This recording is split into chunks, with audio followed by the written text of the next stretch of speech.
This is the viscera of the heart with the pericardium and the root of the great vessels. The base is directed downward, forward, and to the left, slightly median to the midclavicular line. The base is directed upward, backward, and to the right, and the diaphragmatic surface faces inferiorly. Now, the external feature of it is the apex. The apex lies in the left fifth intercostal space. In the normal left fifth intercostal space, and is formed entirely by the left ventricle. Then the base, it is found, base also known as posterior surface, is found by the left atrium and the right atrium. The contribution is 2/3 by the left atrium and 1/3 by the right atrium. Then comes the border. It has three border. First is the right border. Okay, right border that extends from the opening of the superior vena cava to the opening of the inferior vena cava. Okay, there is the inferior vena cava, inferior vena cava. So right border which will extend from the opening of the superior vena cava to the opening of inferior vena cava. Then the inferior border that will extend from the opening of the inferior vena cava, here it. So from the opening of inferior vena cava to the apex of the heart. And the left border which will extend from the apex of the heart to the left auricle of the left auricle. You will find the left auricle here, this portion. So I will just, okay, so this is the from this portion to the this, from the apex of the heart to the left auricle. This is the border. So these are the three borders. Now let's come to the surfaces. So surface, one already told, base or posterior surface. Then the sternocostal surface. Sternocostal surface means it lies behind the sternum and the costal cartilages and the ribs. So sternocostal surface, which contribution, which is formed by the right ventricle, left ventricle, part of the right atrium and the part of left atrium, but mainly by the 2/3 by the right ventricle, mainly 2/3 by the right ventricle and 1/3 by the left ventricle in the sternocostal surface.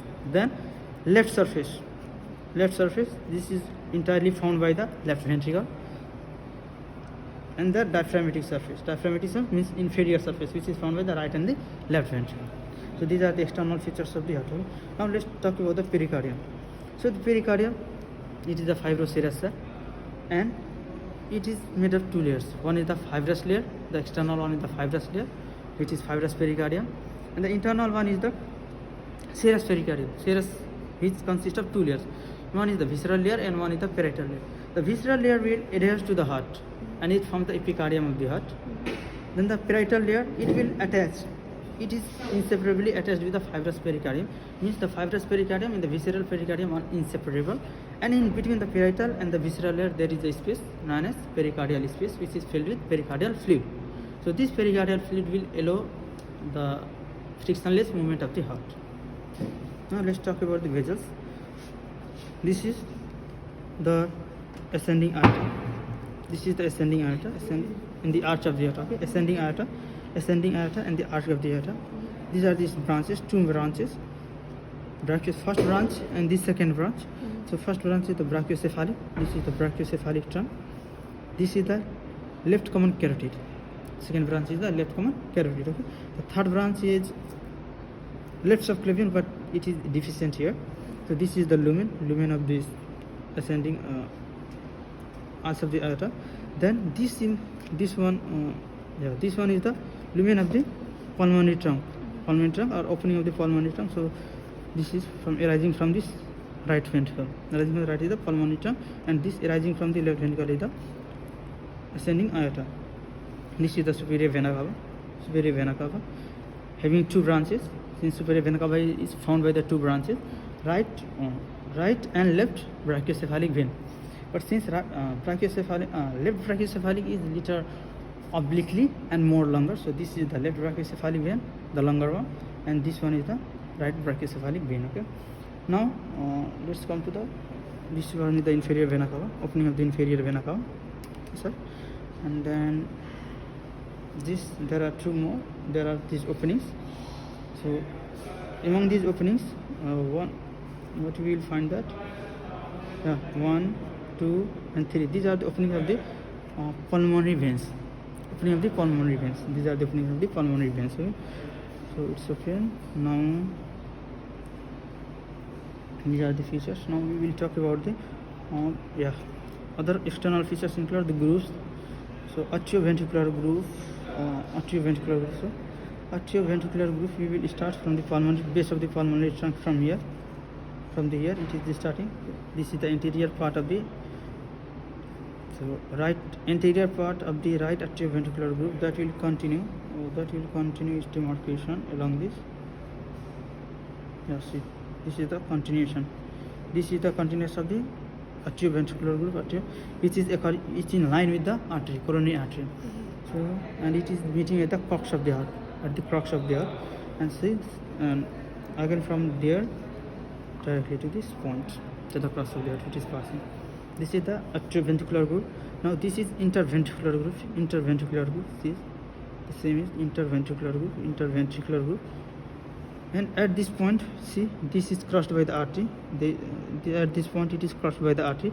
So this is the incisura epicis cordis in the left ventricle. When at the apex where it is crossed by the artery, that there will be a small nosed area. That is the epicis, incisura epicis.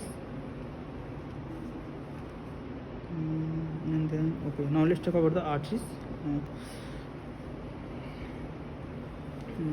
Coronary artery. Yes. This is the left coronary artery. See, this origins from the posterior part. So left coronary artery now it is entering. Since left coronary artery, okay. At this point it is been divided into two branches. One and two. At this point it is divided into two branches. So one branch is passing. This branch is passing through this atrioventricular groove, left part of the anterior atrioventricular groove, then the posterior part of the atrioventricular groove, and is giving one branch. So this one is the circumflex branch of the left coronary artery. This branch is the anterior interventricular branch of the left coronary artery. This is circumflex. This circumflex is giving the branch along which runs along the left border. So this is the marginal artery, and then these are the branches. These small branches, okay, these small branches which are given is the ventricular branch of the left coronary artery. Okay, this all. Now let's talk about the right coronary artery. So right coronary artery, this is the right coronary artery, and it will arises from the anterior aortic sinus here. Then it will passes along the anterior part of the atrioventricular groove, and then it will cross around the inferior border to pass through the posterior part of atrioventricular groove, which from the anastomosis or inside the crux of the heart by anastomosing with the branch of the left coronary artery. Then at the crux of the heart, it gives the, since this is the posterior interventricular groove, so this gives the posterior interventricular branch, the right coronary artery, that will form anastomosis with the anterior interventricular branch of the left coronary artery. And then at this, so this is the right coronary artery. So it will give number of branches. So there are right conus arteries, we cannot observe here clearly, and some aortic branches. This is the aorta, this is the atria. So number of atrial branches, there will be number of ventricular branches or ventricular rami that will supply this ventricle, right ventricle. So among these, the most largest ventricular branch will be the marginal artery that will run along this inferior border. That will be the marginal artery. So these are all the features that we are seeing in the common heart.